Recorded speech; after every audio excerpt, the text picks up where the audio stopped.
കോഴിക്കോട് NITയിലേക്ക് ഡിവൈഎഫ്ഐയുടെ പ്രതിഷേധ മാർച്ചാണ്. സംഘർഷാവസ്ഥയാണ് പ്രദേശത്ത് തത്സമയം.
ഈ വലതുഭാഗത്ത് ഇടതുഭാഗത്ത് കൂടി നിൽക്കുന്ന സഖാക്കൾ ഒന്ന് ഈ വലതുഭാഗത്തേക്ക് വരണം.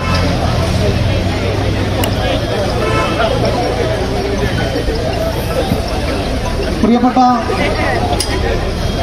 സമരസഖാക്കളെ, സുഹൃത്തുക്കളെ, ഗാന്ധി രക്തസാക്ഷി ദിനത്തിൽ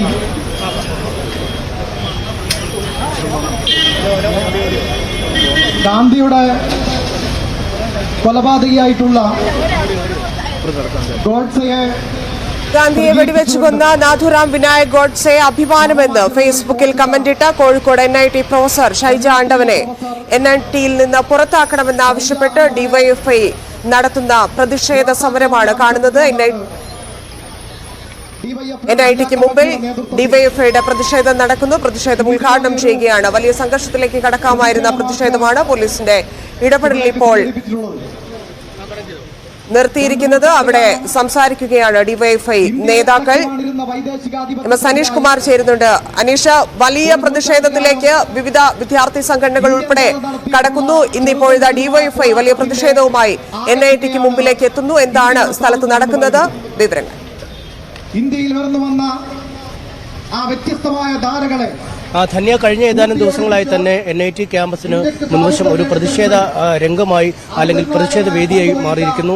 വിദ്യാർത്ഥി സംഘടനകളാണ് കഴിഞ്ഞ ദിവസങ്ങളിൽ KSUയും ABVPയും SFIയും അടക്കമുള്ള സംഘടനകളാണ് സമരം നടത്തിയെങ്കിൽ സമരത്തിന്റെ പാറ്റേൺ ഇപ്പോൾ യുവജന സംഘടനകൾ ഏറ്റെടുക്കുന്ന കാഴ്ചയാണ് കാണാൻ കഴിയുന്നത്. അല്പസമയം മുമ്പാണ് DYFI നേതൃത്വത്തിലുള്ള യുവജന മാർച്ച് കോളേജിലേക്ക് വന്നത്. എന്തായാലും ബാരിക്കേഡുകൾ സ്ഥാപിച്ച് ഈ മാർച്ചിനെ പോലീസ് തടഞ്ഞു. എന്നാൽ ആ ബാരിക്കേഡുകൾ മറിച്ചിട്ട് അകത്തേക്ക് പോകാനുള്ള ശ്രമം ഡിവൈഎഫ്ഐയുടെ ഭാഗത്തു നിന്നുണ്ടായി. ഇതേ തുടർന്ന് പോലീസ് ജലപീരങ്കി പ്രയോഗിച്ചു. എന്തായാലും ആ താൽക്കാലികമായ സംഘർഷത്തിന് ഇപ്പോൾ അയവ് വന്നിരിക്കുന്നു. പ്രവർത്തകർ ഈ ചടങ്ങ്, ഈ പ്രതിഷേധ പരിപാടിയുടെ ഉദ്ഘാടന ചടങ്ങിലേക്ക് നീങ്ങിയിരിക്കുന്നു. ഇപ്പോൾ ഡിവൈഎഫ്ഐ ജില്ലാ സെക്രട്ടറിയാണ് സംസാരിക്കുന്നത്. അതിനുശേഷം ഡിവൈഎഫ്ഐ സംസ്ഥാന പ്രസിഡന്റ് വസീഫ് ഈ മാർച്ച് ഉദ്ഘാടനം ചെയ്യും.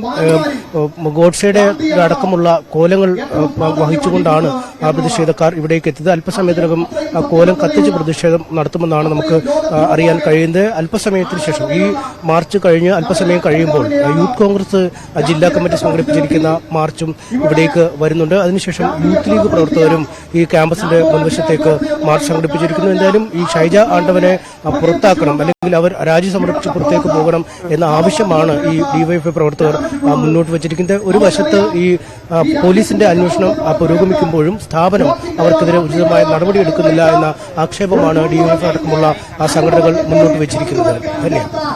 പ്രൊഫസർ ഷൈജ ആണ്ടവനെതിരെ ഇത്തരത്തിൽ പ്രതിഷേധമുയരുമ്പോൾ എന്തെങ്കിലും തരത്തിലൊരു രാജി സാധ്യത അവിടെ കാണുന്നുണ്ടോ? എങ്ങനെയാണ് അവരിതിനെ, നേരത്തെ ഇത്രയും വിവാദമാകുമെന്നൊന്നും കരുതിയില്ല, ഗൗരവമുള്ള കമന്റ് അല്ല ഇട്ടത് എന്നൊക്കെയുള്ള വിശദീകരണം അവരുടെ ഭാഗത്തു നിന്നുണ്ടായിരുന്നു. പക്ഷേ ആ വിശദീകരണം കൊണ്ട് തൃപ്തരാവുമോ സംഘടനകൾ? പ്രതിഷേധം കടുക്കില്ലേ? എല്ലാവരെയും മാറ്റുകളയാൻ വേണ്ടിയിട്ടുള്ള ശ്രമമാണ് നടത്തിക്കൊണ്ടിരിക്കുന്നത്. തീർച്ചയായിട്ടും സംഘടനകൾ ഇക്കാര്യത്തിൽ ഒരു തരത്തിലുമുള്ള വിട്ടുവീഴ്ചയ്ക്ക് തയ്യാറല്ല എന്ന് വ്യക്തമാക്കി കഴിഞ്ഞിരിക്കുകയാണ്. SFIയും KSUം ABVPയും മൂന്ന് സംഘടനകളും ഒരുപോലെ രംഗത്തെത്തിയിരിക്കുന്ന കാഴ്ച ഇതാദ്യമായിട്ടാണ്. ഒരു വിഷയത്തിൽ എല്ലാവരും ഒരേ നിലപാടിൽ എത്തിയിരിക്കുന്നു എന്നതാണ് ഏറ്റവും ശ്രദ്ധേയം. പക്ഷേ രാജിവെക്കുക അല്ലെങ്കിൽ സ്ഥാനത്ത് നിന്ന് മാറി നിൽക്കുന്ന അടക്കമുള്ള യാതൊരു തീരുമാനങ്ങളും ഇനിയും ഉണ്ടായില്ല, അല്ലെങ്കിൽ ഉണ്ടാവാൻ സാധ്യത കുറവാണ് എന്നാണ് മനസ്സിലാക്കാൻ കഴിയുന്നത്. NIT ഡയറക്ടർ നേരത്തെ അവരോട് വിശദീകരണം തേടിയിരുന്നു. പക്ഷേ അതിൽ ഒരു വിശദീകരണം ഇതുവരെ നൽകിയതായി കോളേജിൽ നിന്ന് നമുക്ക് വിവരം ലഭിക്കുന്നില്ല. പോലീസും ഈ ഷൈജ ആണ്ടവനെ കുറിച്ചുള്ള വിശദാംശങ്ങൾ NITയോട് ആവശ്യപ്പെട്ടിരുന്നു. ആ വിവരങ്ങൾ നൽകിയിട്ടുണ്ട് എന്ന് മനസ്സിലാക്കാൻ കഴിയുന്നു. ഒപ്പം ഫേസ്ബുക്കിന് ഈ ഷൈജ ആണ്ടവന്റെ യൂസർ ഐഡിയും മറ്റ് വിവരങ്ങളുമൊക്കെ ആവശ്യപ്പെട്ട് ഫേസ്ബുക്കിന് കത്തയച്ചിട്ടുണ്ട്. അതിൽ നടപടികൾ വൈകും എന്നാണ് നമുക്ക് ഈ ഘട്ടത്തിൽ മനസ്സിലാക്കാൻ കഴിയുന്നത്. എന്തായാലും അടുത്ത ദിവസം തന്നെ നോട്ടീസ് നൽകി ഷൈജ ആണ്ടവനെ വിളിച്ചു വരുത്തി ചോദ്യം ചെയ്യാനുള്ള ഒരു സാധ്യത കാണുന്നുണ്ട്. 1-2 ദിവസങ്ങളിൽ അവരെ ചോദ്യം ചെയ്യാനായി വിളിച്ചു വരുത്തും എന്നാണ് നമുക്ക് പോലീസിൽ നിന്നും അറിയാൻ കഴിയുന്നത്. എന്തായാലും അന്വേഷണവും മറ്റ് ഔദ്യോഗിക നടപടിക്രമങ്ങളും ഒരു വശത്ത് പുരോഗമിക്കുമ്പോൾ ശക്തമായ പ്രതിഷേധമാണ് അവർക്കെതിരെ വിവിധ കോണുകളിൽ നിന്നും ഉയരുന്നത്. അവർ ഉടൻ തന്നെ സ്ഥാനം ഒഴിയണം, അല്ലെങ്കിൽ രാജിവെക്കണം, അല്ലെങ്കിൽ അവരെ സ്ഥാപനത്തിൽ നിന്ന് പുറത്താക്കണം എന്ന ആവശ്യമാണ്. എങ്ങനെയായിരിക്കും അനീഷ് നേരത്തെ പറഞ്ഞതുപോലെ കലാപാഹ്വാനത്തിനാണ് പോലീസ് കേസെടുത്തിരിക്കുന്നത്? അത് കൂടുതൽ സമ്മർദ്ദത്തിലാവുകയല്ലേ പോലീസ്? അന്വേഷണത്തിലേക്ക് എങ്ങനെയായിരിക്കും കടക്കുക? കാണിച്ചു കൊടുക്കുമെന്ന് ഞങ്ങൾ ഓർമ്മപ്പെടുത്തുകയാണ്. തീർച്ചയായും വലിയ സമ്മർദ്ദം തന്നെയാണ് പോലീസിന് ഉള്ളത്. കാരണം എല്ലാ വശത്തു നിന്നും പ്രതിഷേധവും പ്രക്ഷോഭങ്ങളുമായി മുന്നോട്ട് നീങ്ങുമ്പോൾ കലാപാഹ്വാനത്തിനുള്ള വകുപ്പ് ചേർത്താണ് നിലവിൽ കേസെടുത്തിരിക്കുന്നത്.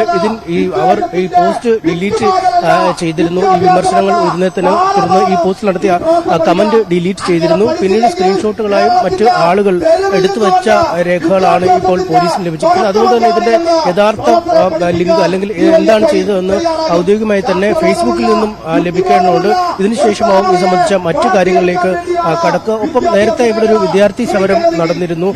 ഇവിടെ പഠിച്ചിരുന്ന ഒരു വിദ്യാർത്ഥിയായ വൈശാഖിനെ കോളേജിൽ നിന്നും 1 വർഷത്തേക്ക് സസ്പെൻഡ് ചെയ്തതുമായി ബന്ധപ്പെട്ട പ്രതിഷേധമായിരുന്നു നേരത്തെ കോളേജിൽ തന്നെ. പ്രൊഫസർ ഷൈജക്കെതിരെ ഡിവൈഎഫ്ഐയുടെ പ്രതിഷേധ മാർച്ച് ഇന്നും നടക്കുകയാണ്. വിവിധ സംഘടനകൾ പരാതിപ്പെട്ടിരിക്കുന്നു. കലാപാഹ്വാനത്തിന് പ്രൊഫസർക്കെതിരെ കേസുണ്ട്, നടപടികൾ ഉണ്ടാകുമെന്ന് പ്രതീക്ഷിക്കുന്നു. പോലീസിന്റെ ഭാഗത്തുനിന്ന് പ്രതിഷേധം കനക്കുകയാണ്. ഇനി ഇന്നത്തെ സ്വർണ്ണ